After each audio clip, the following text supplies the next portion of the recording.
In this video, we're going to concentrate on operations management and in particular look at the functions of operations management. The first one we come across is procurement, or purchasing if you like, and procurement practices. This reviews guidelines for buying various materials from suppliers and vendors.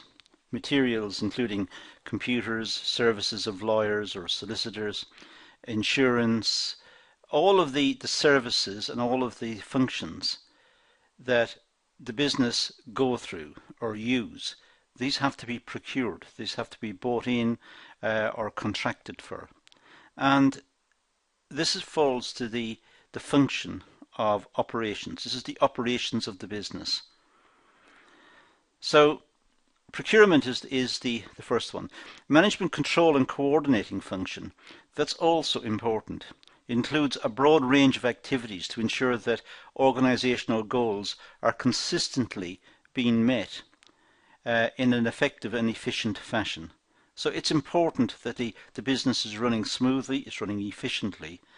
And to do that, operations management ensures that the business is being managed properly and that the various operations that need to be performed are being carried out efficiently and effectively. Product and service management. Well, the major activities involved in product and service management are similar to those in operations management. However, operations management is focused on the operations of the entire organization rather than managing a product or service. So when we see the terms product and service management and we see the terms operations management, we should appreciate that operations management is wider. It includes the running of the whole business. It takes the whole business as its remit, and that's what it's concerned with. Whereas product and service management may be focused in on a particular product or a particular activity. And if you like, that's a subset, or that's a part of operations management. It's got its own, if you like, area within operations management. But operations management itself looks at the whole organization. Product and service management looks at particular products or particular aspects of the organization. Quality management, well, this is crucial to effective operations management, and it particularly emphasizes the need for continuous improvement. There have been a lot of developments in the understanding of the importance of quality in management and in running businesses in the competitive and globalized world in which we find ourselves. So there is a greater emphasis on benchmarking, on total quality management, and these have resulted in advancements in operations management. Operations management now is a wider and much more important function, perhaps, than it was in the past. We live in an increasingly complex and an increasingly competitive world. So the need for efficient operations management has never been so great. Operations management also looks at inventory management. It tries to keep the cost of stores and of moving parts in and out of stores. It tries to keep the costs as low as possible. It tries to minimize on stock holding. And it, where possible, will introduce policies such as just in time. And it can try to save costs on moving particularly bulky components around, say, a factory floor. So operations management is concerned with inventory management and with stores management, trying to minimize the cost of holding raw materials, holding semi-finished products. After all, raw materials and semi-finished products are dead weight loss in a sense. This is money that's invested by the organization. These resources are held idle. As long as they're in the stores, they're not doing anything. They're not being sold and they're not available for sale and they're just idle. So it's important to minimize that part of costs. It also looks at logistics and transportation management. It focuses on the flow of materials and goods from suppliers through the organization and to customers. And it tries to do this in a cost-effective manner. So operations management is looking at the supply chain, if you like, from suppliers of raw materials and components and semi-finished goods, from those suppliers through the factory itself, if it's a manufacturing plant, through the factory and on to distribution to the final customer. And the whole idea is to minimize the cost all the way through that process. Facilities management, well, effective management of facilities such as buildings, computer systems, signage, lighting, and so on. So it's trying to make sure that the equipment is maintained, kept up to date. It's trying to make sure the buildings are suitable and safe and well ventilated, well lit, and so on. So there's a maintenance aspect to operations management as well, which is sometimes called facilities management. We also have configuration management. It's important to track the various versions of products and services. Consider the various versions of software that continually are produced, each with its own version number. Tracking these versions is configuration management. It's how the business is configured, how the software is used, which version is appropriate for the business. So the onus is on operations management to ensure that all of the versions of the software, the versions of the machinery, the programming for the machinery, the versions of the items that are made, all of these are tracked so that the management know instantly which version they're using, what are its advantages and disadvantages, what are its limitations, what can it do, and is it worth changing the version. There are also distribution channels. The means of distribution depends very much on the nature of the product or the service. If we're talking about a product and it's, let's say it's a big product, it's heavy, it's bulky, then one particular type of distribution may be appropriate. If it's a small package, then a different type may be used. If it's a service that the company is producing, how does it distribute the service or knowledge of the service? Does it do it through online contact or face-to-face contact? What's the most appropriate mechanism to distribute the product or the service? Now, organizational functions, well, we have marketing. Marketing simply gets customers, and that's a big generalization. Marketing is a very complex function, and there are many videos on the course explaining many aspects to marketing and the sophistication that marketing personnel have to go through and develop in order to be effective as marketers. So just to say get customers, well, it's a big generalization, but I suppose at the end of the day, it is necessary to have customers. If the company doesn't have customers, the company won't exist. Another function is operations, creating the product or the service. So that's another organizational function. The marketing section may instruct the operations section as to what product is being sold, what product will sell, what product is currently fashionable in the market.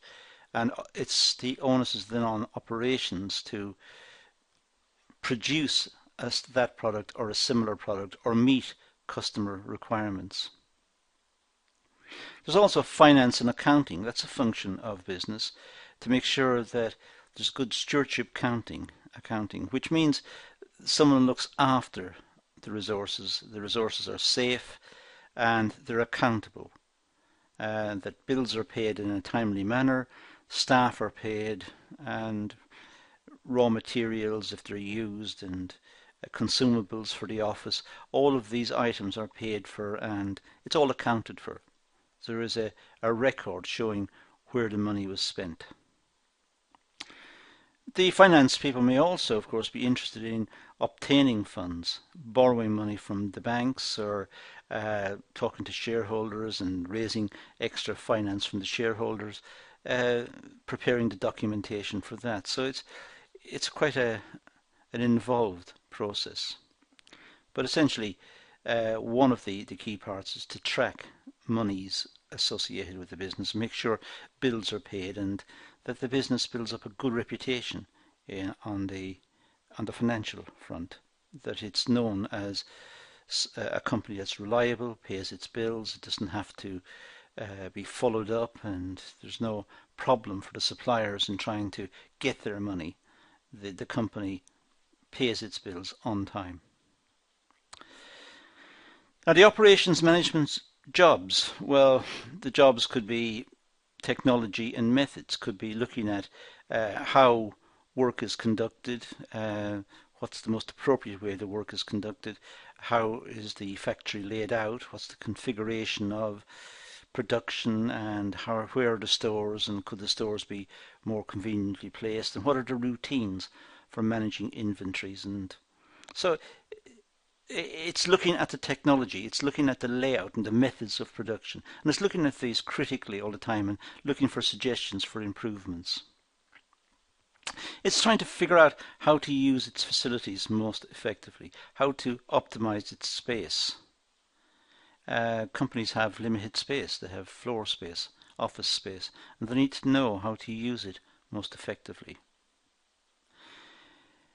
Although it's operations management, it needs to know about the strategic plans of the business. It needs to know where the business wants to be, so it can start to configure the operations part of the business towards meeting the strategic ambitions that the business has set itself.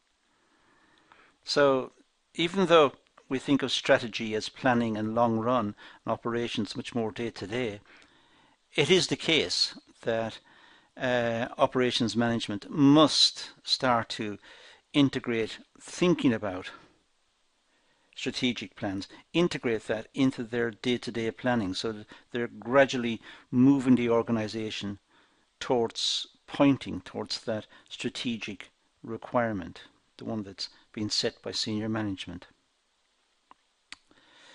They should look at response times, look at how long does it take to bring a machine back online if it breaks down, or how long does it take to respond to a customer request or to a query, how long does it take to get the materials from the stores into production, how long does it take someone to answer the telephone. If the business is relying on telephone contacts with its customers, then what's the average waiting time on the telephone? It should look at people and team development as well. Operations management requires people. People implement the policies, people oversee the day-to-day running of the business, and people report back on issues. So it's important that the teams are developed and that there are training schemes in place which will help the team more effectively deal with issues as they arise. Customer service is very important, and it's a part really of the marketing function, but to some extent when customers have an issue with the product or query some aspect of the product, generally speaking, it falls to operations management to supply the answer. They may supply the answer to the marketing section and to a customer relations expert who's employed perhaps to call the person back on the phone and deal with the issue. But generally speaking, the information that's fed back will go through operations to ensure its accuracy and to ensure that what's been said is in line with what the product was and how the product was designed and what the quality issues are and what its durability and how it should be used and so on. These points, first of all, they should be recorded so that the customer services people have them on hand to make a speedy response.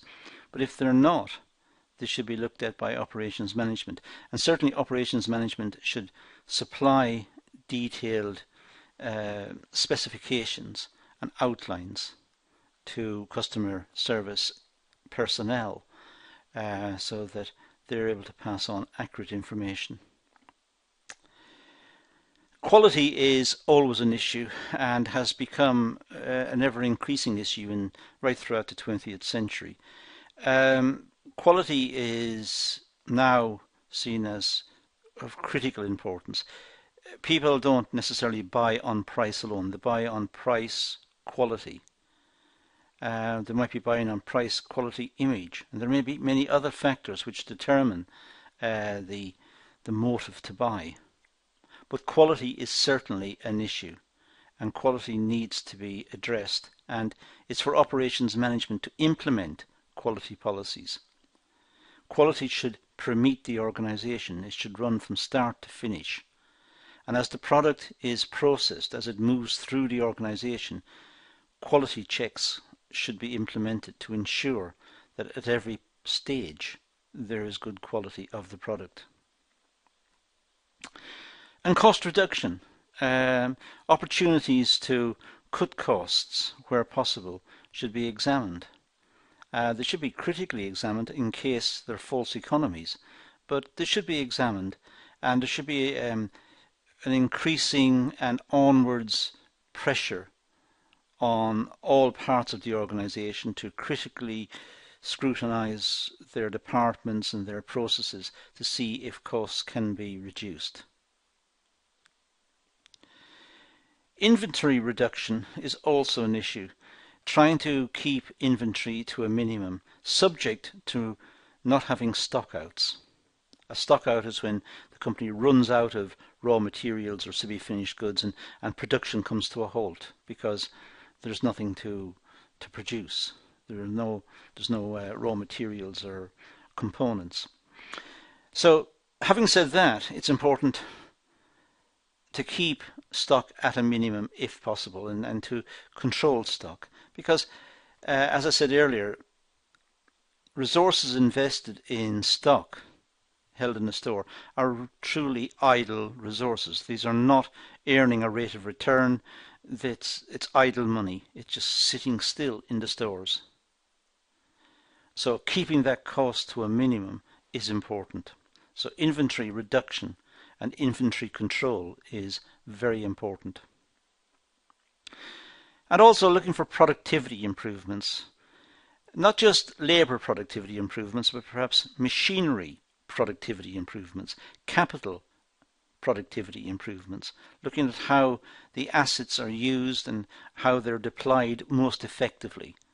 So it's looking at people, making sure the people are trained, the workers are trained, the operatives are trained, looking at the training programs themselves to make sure that they suit what is required of them and pass on the appropriate skills, and that skills are updated on a regular basis. But also looking at machinery and capital and the layout of the building and trying to look at productivity all across the organization to try and improve output per worker or output per machine or however it's measured. Now the challenges in OM, well, we're going to move from one position to the other position. So we're moving from local or national focus to a global focus. That's a challenge in operations management. Companies are facing competition from countries the other side of the world, and there are imports in competition with locally produced goods and services. So it's moving the focus now from local or national to global. That's one of the challenges of operations management. And it's moving from batch work to just in time. Trying to move from producing a lot of something and holding it in stock, hoping that there will be sales in the future and trying to anticipate sales and predict sales. Moving from that sort of batch shipment type mentality to just in time. Just make the product when the order comes in, make it efficiently and get it out to the customer as quickly as possible. Now, I know there are issues associated with these. For example, batch shipments might be most appropriate if it's a highly seasonal demand and the seasons can be predicted. For example, Christmas trees are demanded at Christmas. They're not demanded in June. So it's important to have a stock ready. And also, there are problems with just in time. It's difficult to implement, it's difficult to apply in all situations. But there are pressures on operations management to at least think along these lines and implement them where they can.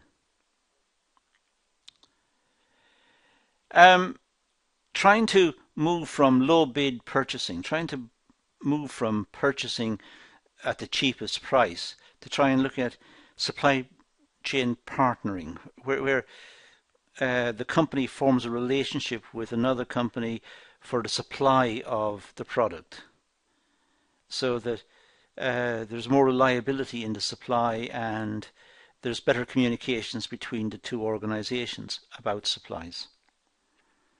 So it's moving from low bid purchasing to more partnering almost with the suppliers. Try to move from lengthy product development, try to move to a rapid product development and look at alliances and look at people who are making similar products and try and get involved with companies making similar products or products of interest to the organization. Try to move away from lengthy product development. It's risky for a start. Having spent a lot of time developing a product only to find, let's say, the product is not acceptable in the marketplace, or that market research had flaws, or there wasn't enough market research to indicate whether the company was thinking along the right lines or not.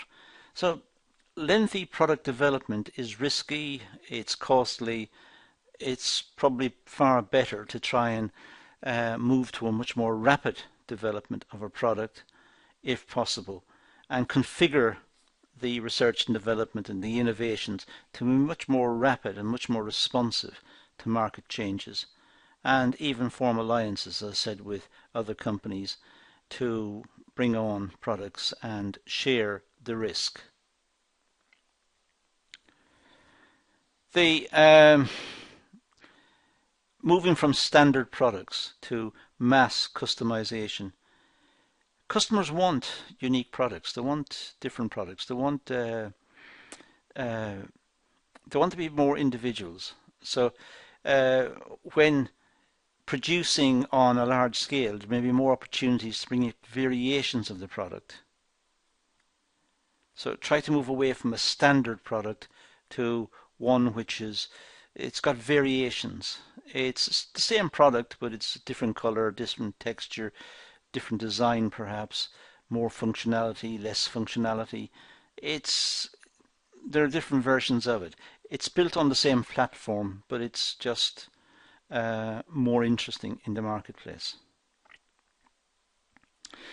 And going from job specialization to the empowerment of employees and teams. Job specialization can be very dehumanizing, where a person does the same task day in, day out, perhaps hour in, hour out. They're doing the same task over and over. Dealing with human beings. Human beings get bored. There's a high degree of absenteeism and a high level of labour turnover because the job is not interesting. It doesn't matter what the salary is. The job is simply not interesting. People get bored.